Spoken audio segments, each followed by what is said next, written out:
মুজিব বর্ষ পালন উপলক্ষে সারা দেশে 10,000-এর বেশি মুরাল ও ভাস্কর্য নির্মাণ করেছিল ক্ষমতাচ্যুত আওয়ামী লীগ সরকার। বিভিন্ন গণমাধ্যমের তথ্য বলছে এতে খরচ হয় প্রায় 4,000 কোটি টাকা। বিপুল পরিমাণে এই অর্থ অপচয়ের পেছনে কারা জড়িত বা কিভাবে ব্যয় করা হয়েছে তা খতিয়ে দেখতে অনুসন্ধানে নেমেছে দুদক। একইভাবে মুজিব কিল্লা নির্মাণ ও উন্নয়নের নামে হাজার হাজার কোটি তছরূপের খোঁজ করবে সংস্থাটি।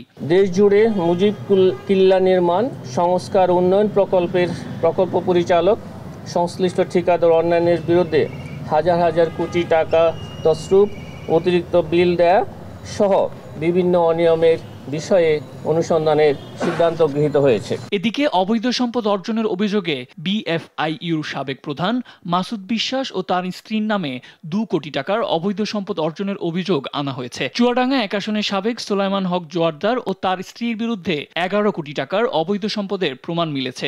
জনাব কামরুন নাহার স্বামী জনাব মাসুদ বিশ্বাসের নিজ নামে গাতোয়ায় বহির্ভূত সম্পদ অর্জনের প্রাথমিক তথ্যাদি পাওয়া যাওয়ায় তার প্রতিদ্বন্দ্বী দমন কমিশন আইন 2004-এর 26(1) ধারায় সম্পদ বিবরণী দাখিলের আদেশ জারির সিদ্ধান্ত গৃহীত হয়েছে। সাবেক সংসদ সদস্য চুয়াডাঙ্গা 1 মামলা রুজুর কার্যক্রম প্রক্রিয়াধীন আছে।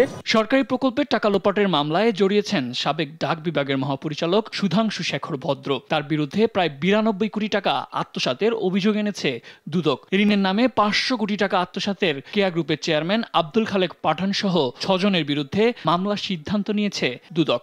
অভিযোগ সংশ্লিষ্ট সুধাংশু শেখর ভদ্র প্রাক্তন মহাপরিচালক ডাক অধিদপ্তর ঢাকার বিরুদ্ধে 91,94,06,645 টাকা আর্থিক ক্ষতি সাধনের অভিযোগে আরও একটি মামলা রুজুর সিদ্ধান্ত গৃহীত হয়েছে। আর নতুন করে ব্যাংকে 134 কোটি টাকার অস্বাভাবিক লেনদেনের অভিযোগে সাংবাদিক মুন্নি সাহা ও তার স্বামী কবির হোসেন তাপসের বিরুদ্ধে অনুসন্ধানের সিদ্ধান্ত নিয়েছে দুদক।